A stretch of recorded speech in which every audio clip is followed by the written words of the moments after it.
Hello there friends, it's such a beautiful evening and I'm giving you a different view over Chatsworth Park to this evening because not a lot of people I think actually know that this side of the river exists. You can see the river behind me there, but this is on the other side of the valley and not that many people come over this way, and just over there is lovely farmland. And there are sheepses behind me and there are deer up there. It's all very, very authentic. And behind you, and obviously you can't see any of this, I'm creating mystery, you see. Behind me here are huge, actually I'll turn it around and I'll show you this. Huge felled tree trunks. And this is the thing, I think we've lost the art of distinction. There are quite a lot of places that I film from and I'll often film from one particular angle, but at some point I always like to show the varying sides of where I am, what I'm doing. And when you lose nuance, when you lose the ability to have very free-flowing conversations, what you lose is the distinction between terms. So in many situations in the modern world, people will say, oh, you're really aggressive, when in fact you're not being aggressive, you're being assertive, you're standing up for yourself. I've encountered this a lot. Oh, Martin, you just do the opposite. No, I take the reasoned position. I've been talking a lot recently about common sense, that it's a total myth, because if it were common sense, then it would be common. No, when people talk about common sense, what they're actually talking about is practical sense in certain people, but far from being common, it's the antithesis. It's rare. It's very, very rare. So we've also lost the ability to actually be direct and not be a dick, you know? People conflate all the time. So being assertive is aggressive because the person accusing me or you isn't getting their way anymore. Incredibly polarized. And it makes having just a reasonable conversation, discussion, negotiation, whatever term you want to apply to it, without having to be completely polarized. You can't talk about politics anymore because you're either a Nazi or you're you're a bigot, or you want peace and love forever, no nuance.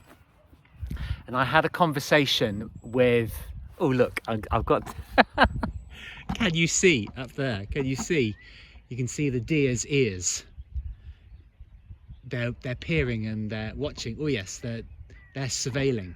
There's a huge herd of deer over there, and they've sent a couple of the youngsters over to go on, look. There's a very stylish man wearing a very, very green blazer for the countryside, but he's also wearing a sailor t-shirt, so he's a little bit suspect.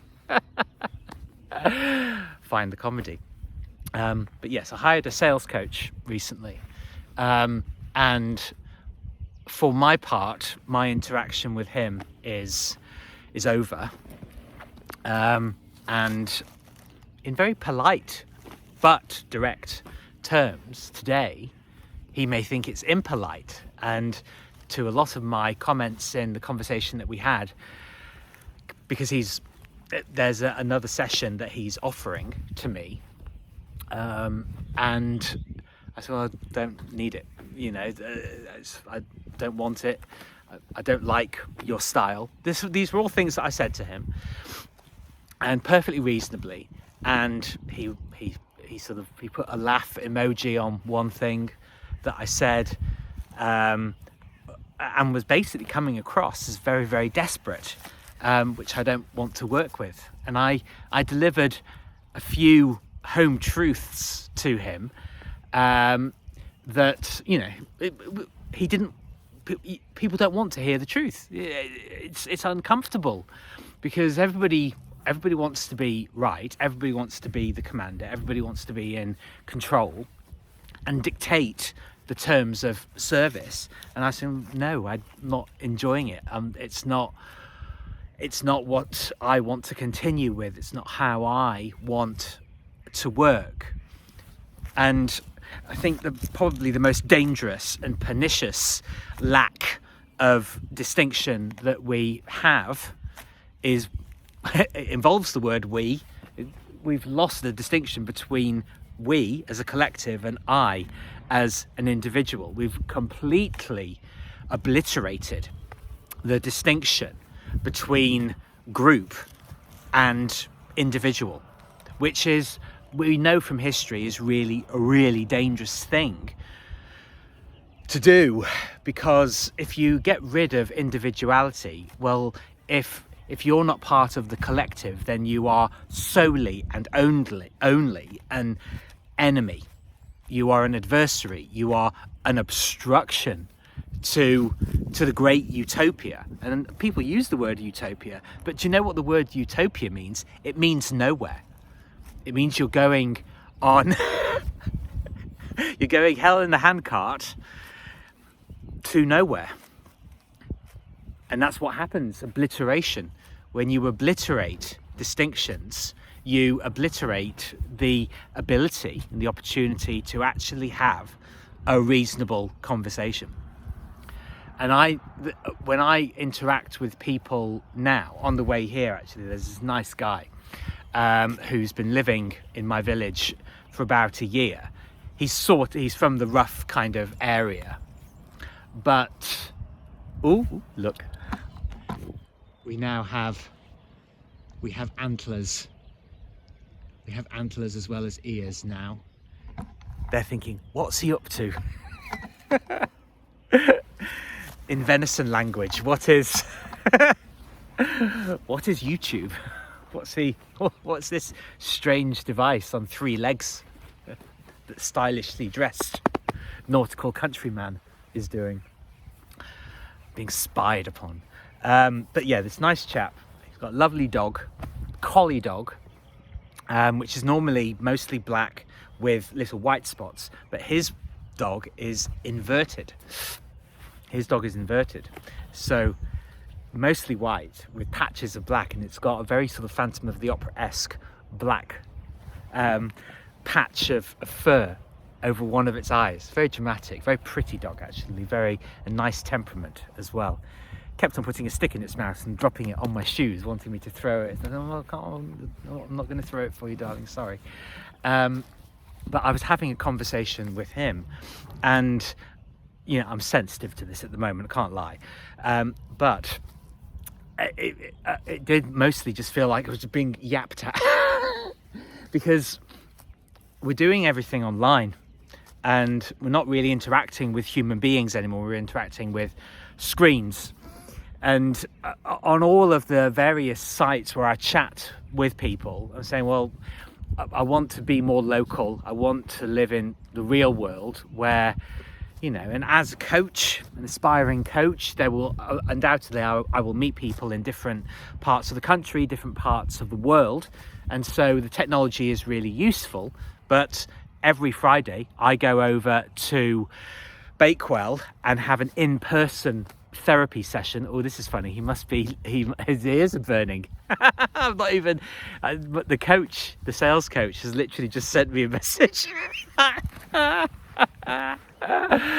He's probably read my blog post for today and said, I don't want you talking about our interactions together. Reactive. And chatting with this guy, I honestly feel like I have lost the sort of the art of conversation with people, because it's such an onslaught. It's like running a gauntlet trying to have a conversation with somebody, because I think we've lost the ability to sort of come up for air. And I was up really, really late last night. or this morning, watching YouTube shorts, and I actually bookmarked quite a few of them because there was one. It was Brian Tracy, the self-help entrepreneurial guru, who I think died fairly recently. Oh no, that was Bob Proctor that died recently. But I think that Brian Tracy might have died as well. I don't know. But anyway, whether he has or hasn't, very, very wise man. And this particular video, this short, 1 minute, was actually him saying, go into a room, and no accoutrements, no embellishments, no augmentation. Don't listen to music. 30 to 60 minutes, sit in a room in total silence and just let everything percolate.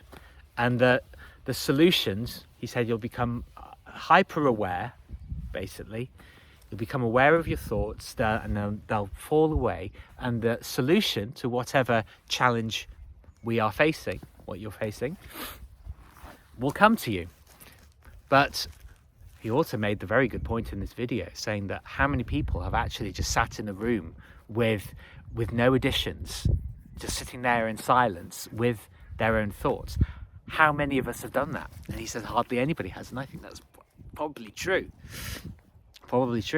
But with this guy, when he was talking, there were a couple of times that I did actually have to take a couple of deep breaths. Because it's not like an attack or an invasion, but it is intense. Just having somebody, it was almost like he was like bagpipes, people playing bagpipes, and they're doing circular breathing, and they're consistently playing this music and not coming up for air. That's kind of what conversation is like for a lot of people these days, because we're so starved of real interaction, because we're all spread across the country and the globe. This guy, he's written a couple of books and had them published in his time, and he was talking about how he visited Nepal about 10 years ago, at the time of the big earthquake that happened there, that they're still rebuilding from. And we're all over the place, physically and mentally.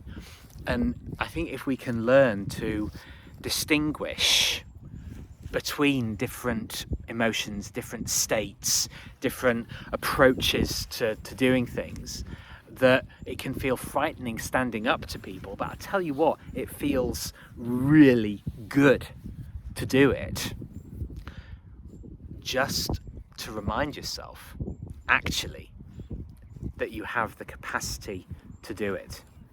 Never lose these sacred skills, because they're really, really important.